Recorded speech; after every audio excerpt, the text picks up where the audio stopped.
안녕하세요. 관계연구소 커넥터입니다. 오늘도 팀 프로젝트의 무게를 홀로 견디며 화면 너머 들려오는 누군가의 무책임한 침묵에 가슴 답답한 밤을 보내고 계시지는 않나요? 분명 우리의 일인데 어느 순간 나만의 숙제가 되어버린 현실, 그리고 그 성과가 공유될 때 비로소 고개를 내밀며 미소 짓는 사람.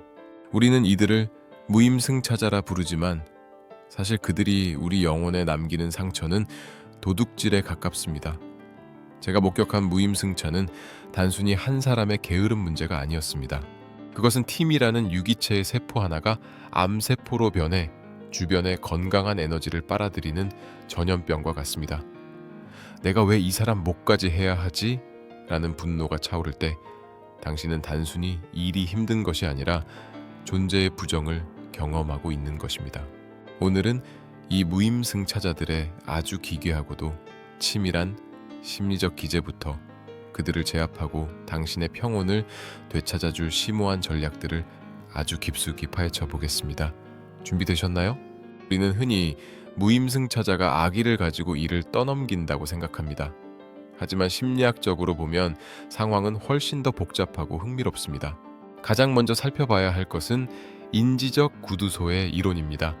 인간의 뇌는 본능적으로 에너지를 최소화하려는 경향이 있습니다. 무임승차자들은 이 본능이 극대화된 이들로 내가 움직이지 않아도 시스템이 돌아간다는 사실을 확인하는 순간 뇌의 활동을 정지시킵니다. 그들에게 팀워크는 협력이 아니라 에너지 절약 모드를 실행할 기회인 셈이죠. 여기에 자기 위주 편향이 결합하면 상황은 최악으로 치닫습니다. 무임승차자들은 자신이 한 아주 사소한 일, 예를 들어 이메일 한 통을 확인하거나 회의 시간에 고개를 끄덕인 것조차 엄청난 기여로 착각합니다.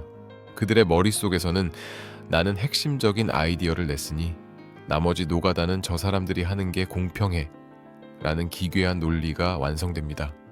그들은 자신이 무임승차를 하고 있다는 사실조차 모르는 자기 객관화의 실종 상태에 있는 경우가 많습니다. 당신이 분노할 때 그들이 어리둥절한 표정을 짓는 이유, 이제 좀 이해가 되시나요? 또한 책임감 분산 효과를 빼놓을 수 없습니다. 인원이 많아질수록 내가 아니어도 누군가 하겠지라는 심리가 작용하는 것은 인간의 보편적 본성입니다. 하지만 무임승차자는 이 본성을 학습합니다. 한두 번 일을 미뤄봤을 때 팀이 돌아가는 것을 경험하면 그들은 그것을 하나의 성공 방정식으로 저장합니다. 결국 그들의 무책임은 우연이 아니라 당신의 선의와 책임감을 먹고 자란 괴물인 것입니다. 왜 우리는 무임승차자를 볼 때 피가 거꾸로 솟는 기분을 느낄까요? 단순히 일이 많아져서일까요? 아닙니다.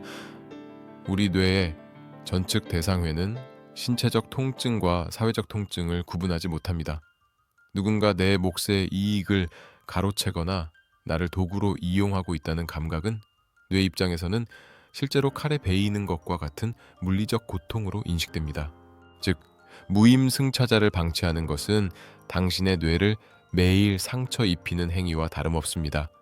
진화론적으로 보면 이 분노는 생존 본능입니다. 원시 사회에서 사냥에 참여하지 않으면서 고기만 나누어 갖는 개체는 부족 전체의 생존을 위협하는 존재였습니다. 그래서 우리 조상들은 이런 자들을 찾아내 처벌하거나 추방하는 이타적 처벌 기제를 발달시켰습니다. 당신이 지금 느끼는 그 강렬한 분노는 공동체를 지키기 위해 당신의 유전자가 보내는 경고 신호인 것입니다. 그런데 여기서 흥미로운 지점이 있습니다. 바로 호구 효과입니다. 팀원들이 무임승차자를 목격하면 성실했던 사람들조차 나만 바보가 될 수 없다며 자신의 성과를 낮추기 시작합니다. 이는 뇌가 손실회피 성향을 발동시키기 때문입니다. 결국 무임승차자 한 명은 팀 전체의 도파민 회로를 마비시키고 모두를 무기력의 늪으로 끌어들입니다. 무임승차자가 활개치는 팀에는 반드시 지나치게 책임감이 강한 사람이 존재합니다. 혹시 당신이 그 사람이 아닌가요? 심리학에서는 이를 과잉 책임감이라고 부릅니다. 이들은 갈등을 피하기 위해 혹은 완벽한 결과를 위해 남의 목까지 짊어집니다. 하지만 잔인하게도 당신의 그 선함이 무임승차자에게는 가장 안락한 침대가 됩니다. 그들은 당신의 죄책감을 자극하는 법을 잘 압니다. 제가 요즘 집안일 때문에 정신이 없어서요. 제가 이 부분은 좀 서툴러서 철수 씨가 봐주시면 안 될까요?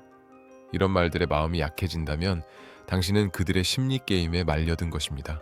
그들은 당신이 거절하지 못하는 사람이라는 것을 본능적으로 파악하고 자신의 의무를 당신의 선애로 교묘하게 치환합니다.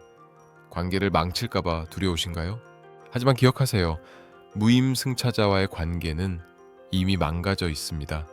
그들은 당신을 동료가 아니라 자원으로 보고 있으니까요.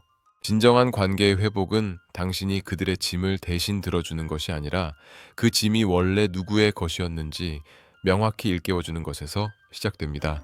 이제 구체적인 대응법으로 들어가 보겠습니다. 감정적인 비난은 하수들의 방법입니다. 고수는 시스템과 심리를 이용해 그들이 스스로 움직이게 하거나 최소한 숨을 곳을 없애버립니다. 첫째, 투명성의 공포를 활용하세요. 무임승차자들의 가장 큰 우구는 모호함입니다. 누가 무엇을 언제까지 하는지 불분명할 때 그들은 어둠 속으로 숨어듭니다. 이때 당신은 공유의 가치를 앞세워 모든 과정을 시각화해야 합니다. 우리 팀의 시너지를 위해 각자의 진행 상황을 실시간으로 공유하는 칸반 보드를 도입하면 어떨까요? 라고 제안해 보세요. 자신의 이름 옆에 진행 중 혹은 지연이라는 빨간 글씨가 박히는 것은 무임승차자에게 사회적 처벌과 같은 강력한 압박을 줍니다. 이는 비난이 아니라 시스템의 개선이기에 그들도 반대할 명분이 없습니다. 둘째, 업무를 원자 단위로 쪼개어 할당하세요. 무임승차자들은 전체적으로 같이 합시다 라는 말을 가장 좋아합니다. 묻어갈 수 있기 때문이죠. 이들을 다룰 때는 업무를 더 이상 나눌 수 없을 만큼 작게 쪼개어 오직 그 사람만이 할 수 있는 고유의 영역을 지정해 주어야 합니다.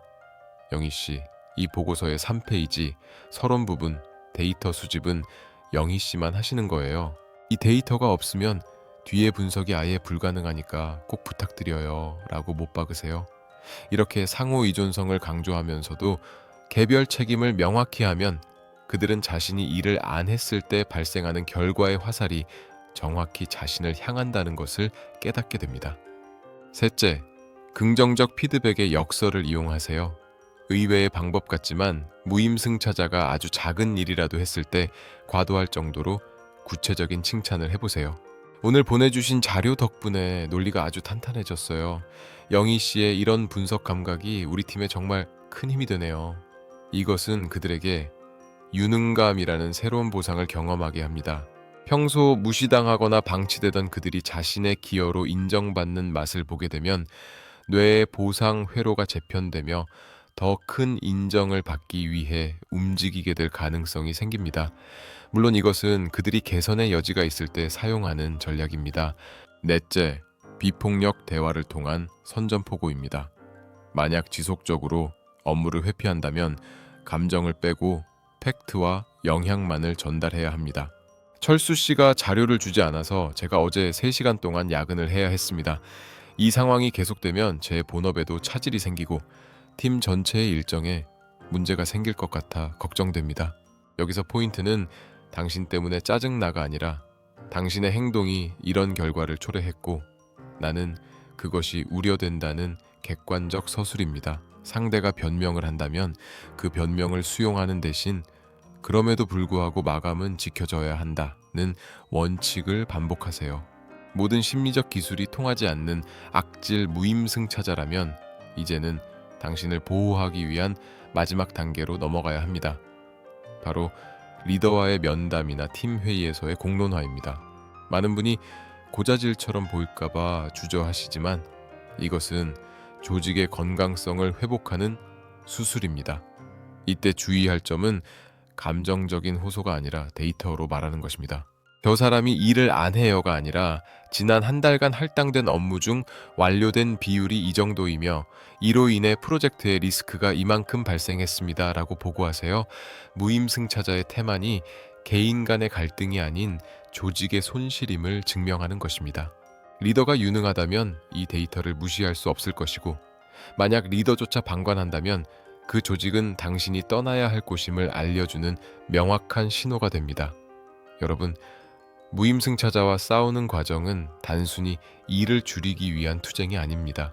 그것은 당신의 자존감을 지키는 과정입니다. 타인의 짐을 억지로 짊어지며 속으로 삼키는 분노는 결국 당신 자신을 파괴합니다. 당신이 세운 단호한 경계선은 무임승차자에게는 벽이 되겠지만 당신 자신에게는 안전한 울타리가 될 것입니다. 혹시 지금 이 순간에도 누군가의 빈자리를 채우느라 지쳐 계신가요? 당신의 그 헌신은 결코 당연한 것이 아닙니다. 하지만 그 헌신이 누군가의 게으름을 정당화하는 도구가 되게 두지도 마세요. 당신은 팀을 위해 최선을 다할 의무는 있지만 타인의 인생을 대신 살아줄 의무는 없습니다. 오늘 우리가 나눈 심리학적 통찰들이 여러분의 업무 공간에서 작은 방패가 되어주길 바랍니다. 무임승차자의 심리를 꿰뚫어보고 시스템으로 그들을 압박하며 무엇보다 당신의 마음을 가장 우선순위에 두세요. 당신이 당당해질 때 무임승차자들은 비로소 갈 곳을 잃고 자신의 자리를 찾게 될 것입니다. 오늘의 이야기가 당신의 무거운 어깨를 조금이라도 가볍게 해드렸나요? 영상이 유익하셨다면 구독과 좋아요 부탁드립니다. 당신은 충분히 가치 있는 일을 하고 있으며 그 노력이 온전히 빛날 자격이 있는 사람입니다. 무임승차자에게 빼앗긴 당신의 미소를 되찾는 그날까지 관계연구소 커넥터가 항상 함께하겠습니다. 이 깊은 통찰이 당신의 내일을 바꾸는 씨앗이 되길 바랍니다. 저는 다음 시간에도 더 날카롭고 따뜻한 관계의 심리학으로 찾아오겠습니다. 감사합니다.